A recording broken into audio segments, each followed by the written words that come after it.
On the way back from Lewis's funeral, my mom told me to start packing. She waited until the day before we left to tell Edie.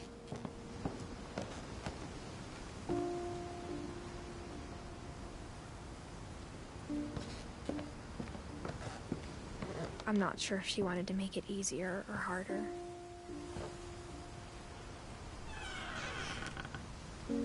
I wish we'd stayed. But I understand why we left.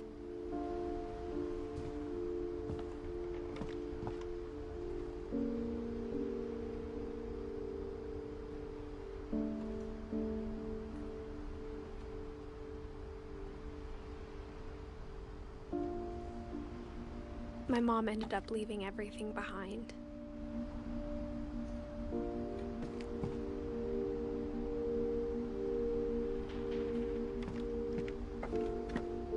What happened that night had been coming for a long time.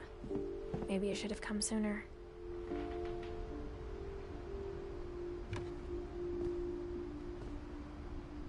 But it had to end one way or another. All that's left now is to tell you about that last night.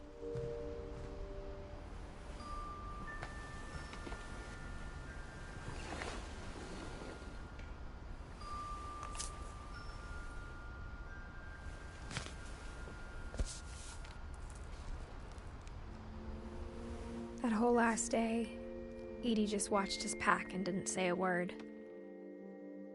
Until supper, when she raised her glass and said, "To our final night together, and all our final nights apart." Grandma, you know what I said about alcohol. Some of your medications are very Edith, specific. I left a present for you in the hallway. Why don't you go open it? The grown-ups have to argue now. I'm sorry, you're right.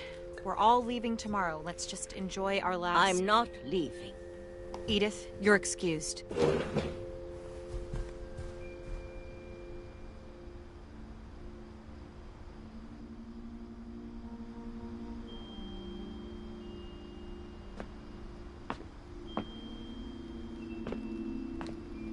The power had been shut off that morning, but Edie always had plenty of candles.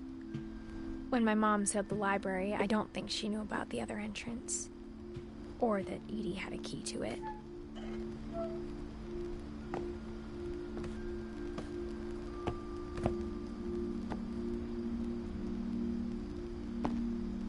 That thing you're afraid of isn't going to end when you leave the house. Edith has a right to know these stories. My children are dead because of your stories. I think it's best if Edith and I leave tonight. We'll have the nursing home send a van for you in the morning. Okay?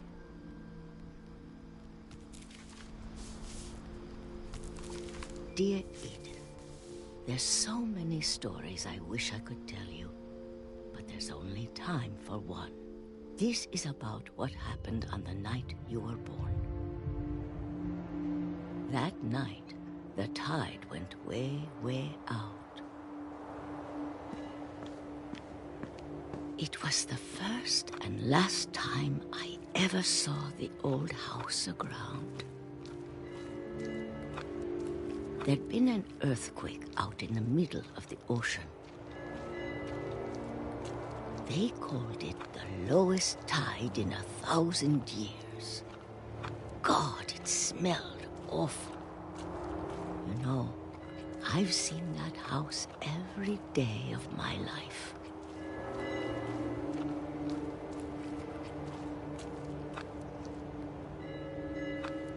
But I never thought I'd go back to it. When the fog rolled in, I lost my way.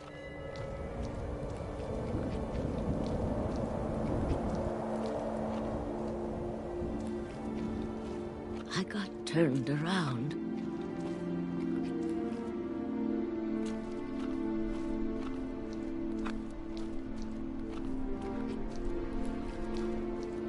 I started seeing things.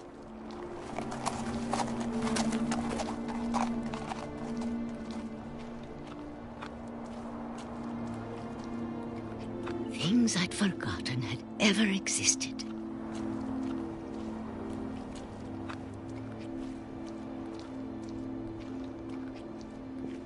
But when I saw them, they felt like old friends. That night, a lot of things came back to me. Or maybe I came back to them.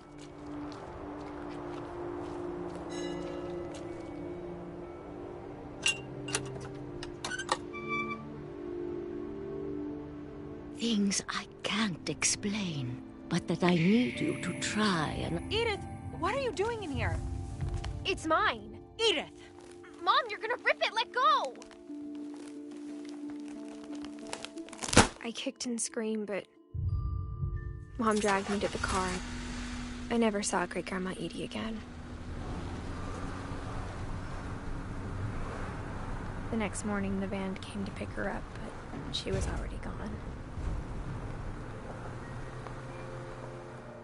After that, we moved around a lot.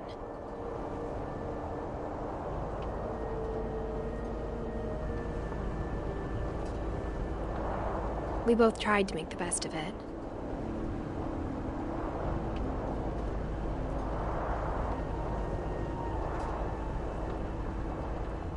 A few years went by.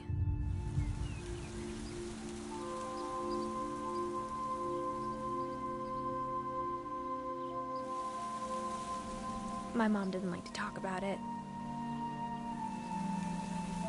But she started getting sick a lot.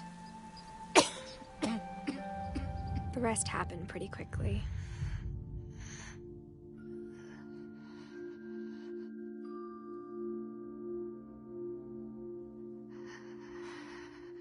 She got better for a while,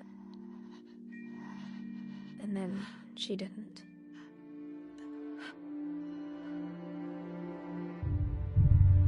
And then I was alone. The last Finch left alive.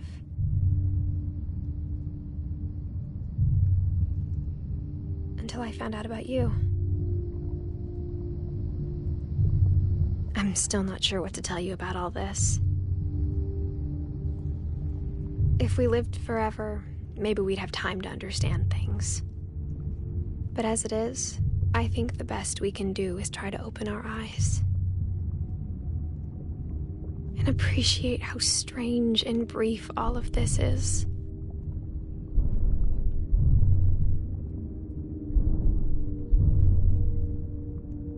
This journal was supposed to be for you. But now I hope you'll never see it. I just want to meet you. And tell you all these stories myself. But I guess if you're reading this now, things didn't work out that way.